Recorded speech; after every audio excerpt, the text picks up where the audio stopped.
Hello everyone, good morning, welcome back to my channel here's blog. সকাল সকাল ঘুম থেকে উঠে পড়েছি, এখন বাজে 6টা। তো উঠে আগে রুমটা ঝাড় দিয়ে মুছে নিচ্ছি।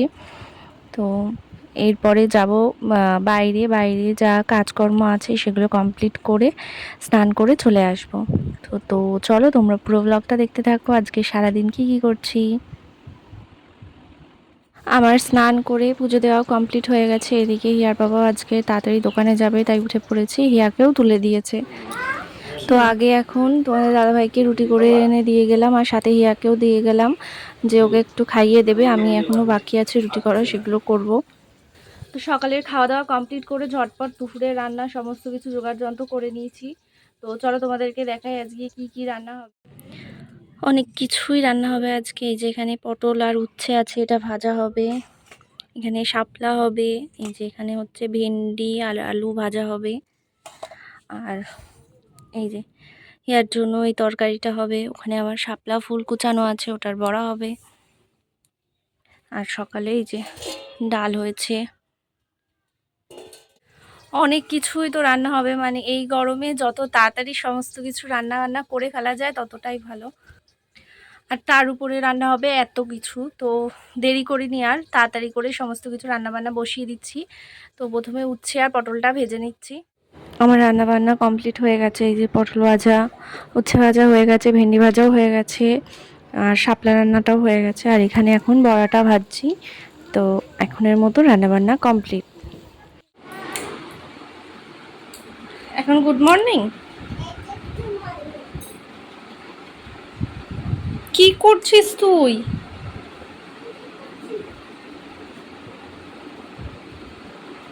এবার বালিশ মুখের উপরে দিয়ে কে ঘুমায়?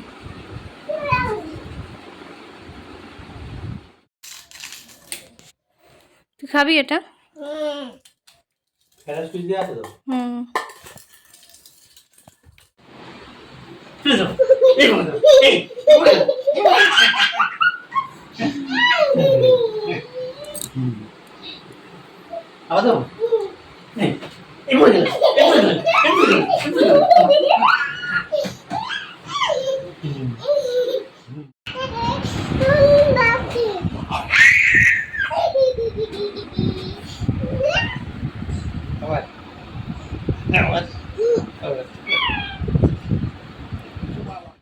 তোমাদের দাদাভাইও এখন রেডি হয়ে গেছে দোকানে যাওয়ার জন্য। এখন বাজে 4:30।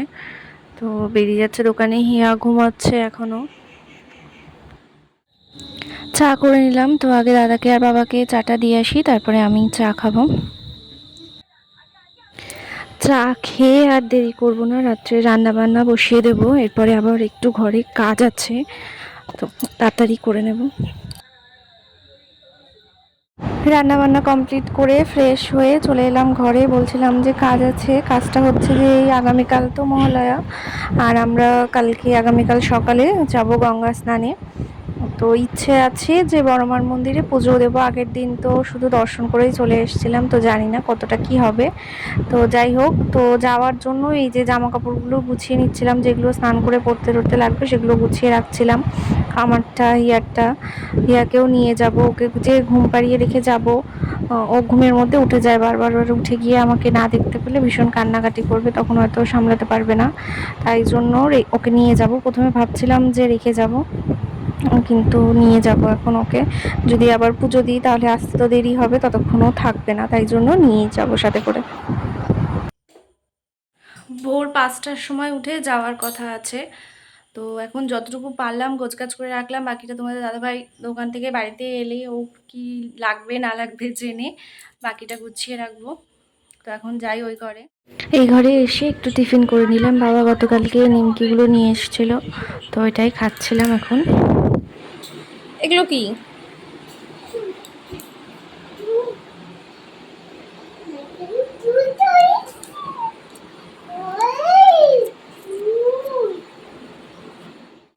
এই কালকে আমরা ঘুরতে যাবো, এই মেয়েটাকে নিয়ে যাব না, ঠিক আছে?